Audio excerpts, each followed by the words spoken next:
मार्केटमधली कोणतीही हानिकारक केमिकलयुक्त सरबत पिण्यापेक्षा असं हे घरी बनवलेलं आरोग्यदायी, शरीराची उष्णता कमी करणारं आणि पोटाला थंडावा देणारं, त्याचबरोबर पित्तशामक असं हे सरबत आज आपण घरच्या साहित्यामध्ये बनवणार आहोत. नमस्कार, मी सुवर्णाच रेसिपी मराठीमध्ये तुम्हा सर्वांचं खूप मनापासून स्वागत आहे.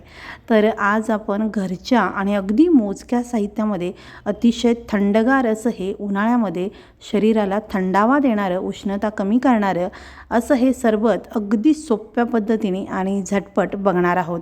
तर चला मग हे मस्त असं थंडगार सरबत बनवायला सुरुवात करूयात. तर यासाठी इथे मी 1 वाटी हा गूळ घेतलेला आहे. हा गूळ चिरून, खिसून किंवा खलबत्त्यामध्ये थोडासा कुटून घ्यायचा आहे. तर आता हा घेतलेला गूळ एका भांड्यामध्ये मी काढून घेते. तर इथे मी एक बाऊल घेतलेला आहे आणि या बाऊलमध्ये हा सगळा गूळ मी काढलेला आहे. तर आता याच्यामध्ये आपल्याला पाणी घालायचं आहे. तर इथे मी अर्धा ग्लास पाणी यामध्ये घालते किंवा गूळ बुडेल इतकं पाणी आपल्याला यामध्ये घालायचं आहे. तर हा गूळ पाण्यामध्ये व्यवस्थित विरघळण्यासाठी हा गूळ आपण 10 ते 15 मिनिटे असाच झाकून बाजूला ठेवूयात.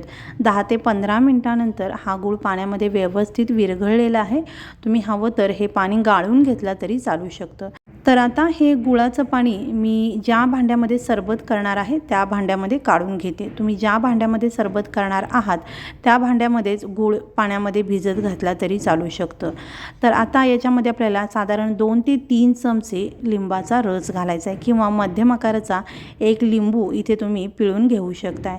तर आता याच्यामध्ये आपल्याला पाणी घालायचं आहे. तर इथे मी छान थंडगार फ्रीजमधलं पाणी यामध्ये घालते.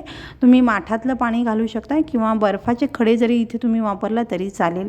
तर इथे मी साधारण 1.5 ग्लास पाणी घातलेलं आहे. अर्धा ग्लास पाणी आधीच घातलं होतं. तर आता या सरबतामध्ये आपल्याला मीठ घालायचं आहे. तर इथे मी साधारण पाव चमचा मीठ या सरबतामध्ये घालते. तर मीठ तुम्ही तुमच्या आवडीनुसार किंवा चवीनुसार घालू शकताय.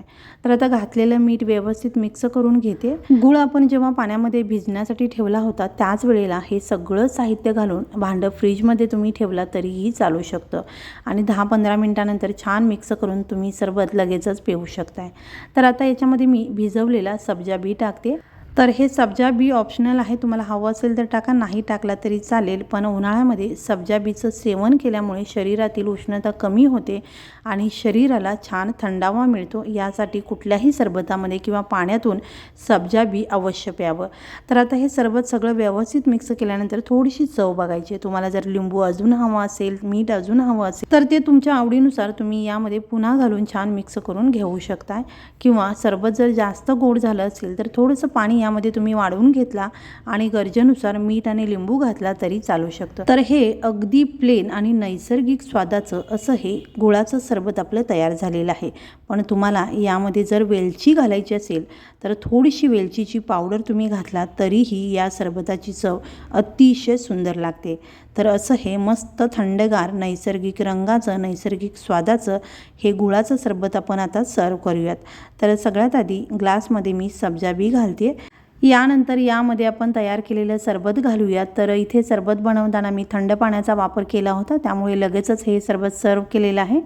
तुम्ही हे सरबत बनवून थोडा वेळ फ्रीजमध्ये ठेवला तरी चालेल किंवा थंड पाण्याचा वापर तुम्ही सरबत बनवताना केला किंवा बर्फाचा वापर केला तर लगेचच हे सरबत तुम्ही सर्व करू शकताय. छान थंडगार, मस्त नैसर्गिक रंगाचं, स्वादाचं असं हे गुळाचं सरबत आपलं बनवून तयार झालेलं आहे. तर हे गुळाचं सरबत 2 प्रकारे आज आपण बघणार आहोत. तर त्यातील पहिला प्रकार हा आपण बघितला, अगदी साधं, सोपं, नैसर्गिक चवीचं, नैसर्गिक रंगाचं, झटपट होणारं हे गुळाचं सरबत आपलं पहिल्या प्रकारचं तयार झालेलं आहे. तर आता या सरबताचा दुसरा प्रकार आपण बघणार आहोत. तर यासाठी इथे मी 1 वाटी गूळ घेतलेला आहे. गूळ चिरून, खिसून किंवा खलबत्त्यामध्ये थोडासा कुटून घ्यायचा आहे, म्हणजे मिक्सरवरती लोड पडणार नाही, कारण हा गूळ आपण मिक्सरला फिरवून घेणार आहोत. तर इथे मी मिक्सरचं छोटं भांडं वापरलेलं आहे. हे सरबत मी कमी प्रमाणात करत आहे, यासाठी इथे मी मिक्सरचं छोटं भांडं वापरलेलं आहे. हे सरबत जर तुम्ही जास्त प्रमाणात करणार असाल तर मिक्सरचं मोठं भांडं किंवा ज्यामध्ये आपण ज्यूस बनवतो ते भांडं वापरला तरी चालेल. तर आता याच्यामध्ये अगदी छोटासा आल्याचा तुकडा यामध्ये घातलेला आहे आणि थोडीशी पुदिन्याची पानं घातलेली आहेत. आणि आता याच्यामध्ये आपल्याला अगदी थोडंसं, म्हणजे गूळ भिजेल इतकं पाणी यामध्ये घालायचं आहे आणि आता हे मिक्सरला आपण फिरवून घेणार आहोत. पाणी खूप जास्त घालायचं नाही आहे, नाहीतर मग हे मिक्सरला फिरवताना हे गुळाचं पाणी बाहेर येऊ शकतं. तर हे मिक्सरला फिरवून घेतलेलं आहे आणि आता हे मिक्सरला फिरवलेलं मिश्रण एका भांड्यामध्ये काढून घ्यायचं आहे. तुम्ही हवं असेल तर हे सरबताचं मिश्रण गाळून घेतलं तरी चालेल. तर आता याच्यामध्ये आपल्याला पाणी घालायचं आहे. छान थंडगार फ्रीजमधलं पाणी इथे मी घालते आहे. तर इथे मी साधारण 2 ग्लास पाणी घातलेलं आहे. तुम्ही माठातलं पाणी घालू शकताय किंवा बर्फाचे खडे वापरू शकताय किंवा हे तयार केलेलं सरबत थोडा वेळ फ्रीजमध्ये ठेवून मग प्यालात तरी चालेल. तर आता याच्यामध्ये आपल्याला चवीनुसार मीठ घालायचं आहे. साधारण पाव चमचा मीठ घातलेला आहे आणि साधारण 2 ते 3 चमचे आपल्याला इथे लिंबाचा रस घालायचा आहे किंवा मध्यम आकाराचा एक लिंबू याच्यामध्ये पिळून घेतला तरी चालू शकतो. तर आता घातलेलं मीठ, लिंबाचा रस या सरबतामध्ये व्यवस्थित मिक्स करून घ्यायचं आहे. गूळ, आलं, पुदिना मिक्सरला फिरवून घेतल्यामुळे हे आधीच व्यवस्थित या सरबतामध्ये मिक्स झालेलं आहे. तर हे सरबत छान मिक्स केल्यानंतर या सरबताची थोडीशी चव घेऊन बघायची आहे. जास्त गोड वाटत असेल तर याच्यामध्ये तुम्ही थोडंसं पाणी ॲड करू शकता. मीठ आणि लिंबाचा रस जर हवा असेल तर पुन्हा एकदा घालून छान मिक्स करून घेऊ शकताय. आणि आता याच्यामध्ये मी सब्जा बी घालते. तर हा भिजवून घेतलेला सब्जा मी साधारण 3-4 चमचे यामध्ये घातलेला आहे. या सरबतामध्ये सब्जा बी खूप छान लागतो. आणि आता याच्यामध्ये मी ही काही पुदिन्याची पानं हाताने तोडून यामध्ये घालते.